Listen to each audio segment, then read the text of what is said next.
I'll get it working with you. Thank you so much. Yeah, babe. Thank you.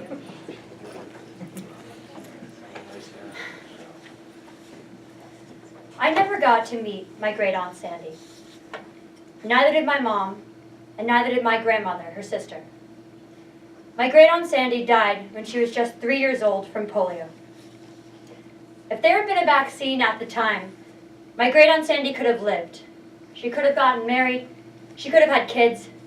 I could have had more cousins. Take a moment now to think about who's missing from your family photos. Relatives that died untimely deaths due to diseases that are entirely preventable today. Vaccines can be lifesavers.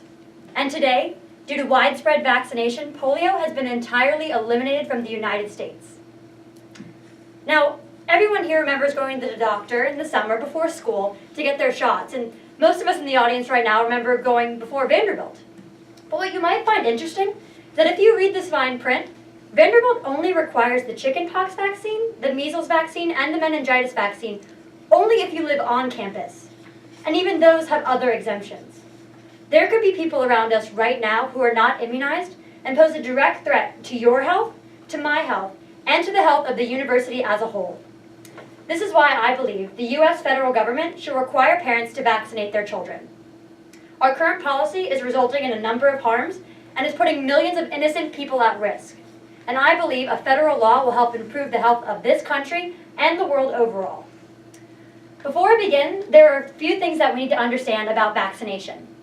The first is that currently there has been a significant decrease in the number of children who are being vaccinated in the U.S. According to the CDC, 1 in 4 children ages 19 to 35 months has not received all of their required vaccinations. In addition, in the last year alone, there has been a 4% decrease in the number of children being vaccinated for measles.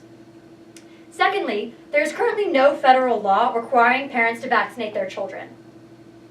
Instead, every state has some sort of requirement for children to be vaccinated to enter public schools, but 20 states allow for philosophical exemption and 48 states allow for religious exemption.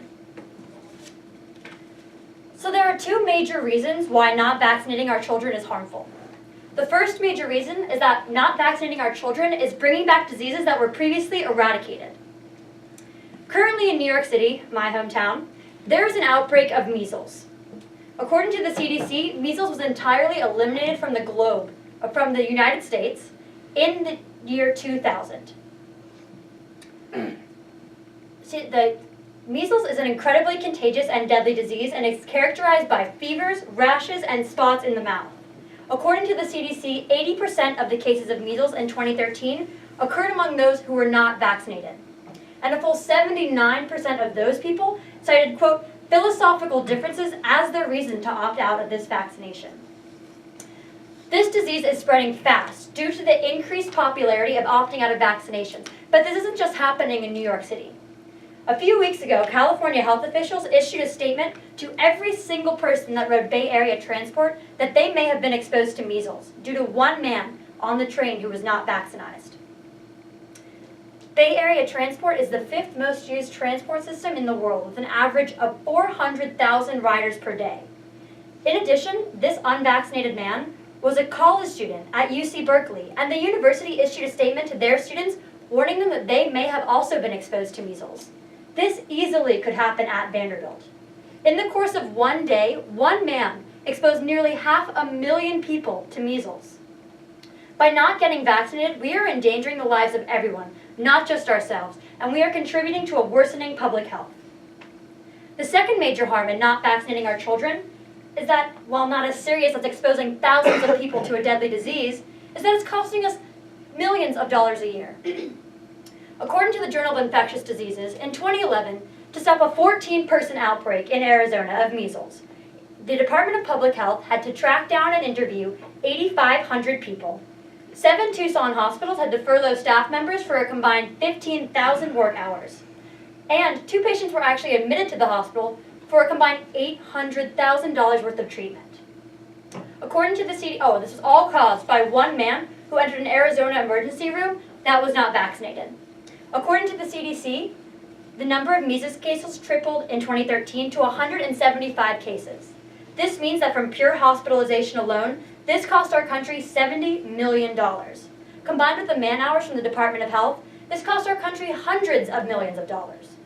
We do not have the resources to be spending this kind of money on diseases that are entirely preventable. This is why I believe the U.S. federal government should require parents to vaccinate their children. My plan contains two key aspects. The first is that there will be a federal law requiring parents to vaccinate their children with all available vaccines. And the second is that philosophical and religious exemption will no longer be allowed. This will benefit our society in two major ways. The first way this will benefit our society is that requiring immunizations will protect everyone, not just those who are immunized. According to vaccines.gov, in 2010 there were a reported 21,000 cases of whooping cough and 26 deaths. Unfortunately, the majority of these cases were in children under 6 months of age. This is because some children are too young to get vaccinated, and the whooping cough vaccine is recommended for those over 6 months of age. In comparison, the measles vaccine is recommended for children 2 to 4 years of age. This means that for up to 4 years of their lives, children can be completely vulnerable to measles. By not getting vaccinated, we are endangering the lives of those who are medically not able to be vaccinated. In addition to being too young, there are a number of people who cannot be vaccinated due to allergies and weakened immune systems. This requirement is not just about protecting ourselves and our children, but it's about protecting the countless helpless babies and adults around us.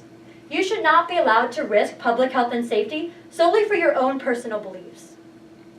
The second way this will benefit our society is that requiring immunizations will help protect future generations. According to the World Health Organization, smallpox killed approximately 300 million people worldwide in the 20th century. That's about the entire population of the U.S. today. But thanks to the triumphs of widespread vaccination, smallpox has been entirely eliminated from the globe since 1979. Our parents' generation effectively protected us from this deadly disease due to widespread vaccination. And now when we go to the doctor, we no longer receive the smallpox vaccine because the disease no longer exists. Imagine if our grandchildren could benefit in the same way from our widespread vaccination. Or, on the flip side, if we continue to let vaccination rates decline, our children can grow up fearing the same diseases our grandparents did. If we vaccinate now and vaccinate fully, future parents will be able to trust that their children will be safe from these deadly diseases. We have the power to fully eliminate diseases from the globe. All it takes is a few pricks of a needle. Now, some people do not agree with this plan, so let's look at the two major reasons why parents choose to not vaccinate their children. The first major reason parents choose to not vaccinate their children is because they believe that it has a link to autism. In 1998, Andrew Wakefield, a British scientist, released a study that showed a link between autism and the measles vaccine. The British Medical Journal launched an investigation into this study and found that Wakefield had, quote, a deliberate attempt to falsify data. The study has since been retracted, and Wakefield has been stripped of his medical license. There have been numerous studies done since that show there is absolutely no correlation between autism and any vaccine of any kind. However, the damage to public health continues, fueled by a horde of celebrities like Jenny McCarthy and Kristen Calaberry of The Hills. Unfortunately, their stardom has greater reach to the American public than the news does, and the American people are being misinformed. The second reason why parents choose to not vaccinate their children is for religious reasons. Now, the measles outbreak in New York City that I mentioned in the beginning of my speech actually started in an Orthodox Jewish community in Brooklyn. Within this Jewish community, there were 58 cases of measles, and this spread throughout the entire city, endangering the lives of young babies and helpless adults.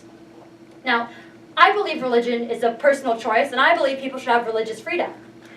But when public health and safety is put at risk because of the religious choices of others, these choices no longer become acceptable. In a 1963 Supreme Court case, Sherbert v. Verner, the Supreme Court held that, quote, religious believers are exempt from legal requirements that either burden or impede their faith, unless the government can show that these requirements are the least restrictive way to pursue a compelling state interest. Vaccinations are the least restrictive way to pursue the state's interest of protecting its citizens because it is the only way to protect these citizens from deadly diseases. In addition, I believe it is more than just a compelling state interest to protect the American people from sickness, suffering, and death. In conclusion, vaccinations for years have been seen as a triumph of modern medicine for protecting our country and future generations against deadly diseases. The recent movement to stop vaccinating our children is based off of false evidence and fear-mongering, and is costing our country millions of dollars a year. The U.S. federal government should require parents to vaccinate their children so we can stop moving back in time and undoing our progress and start protecting the public. Thank you.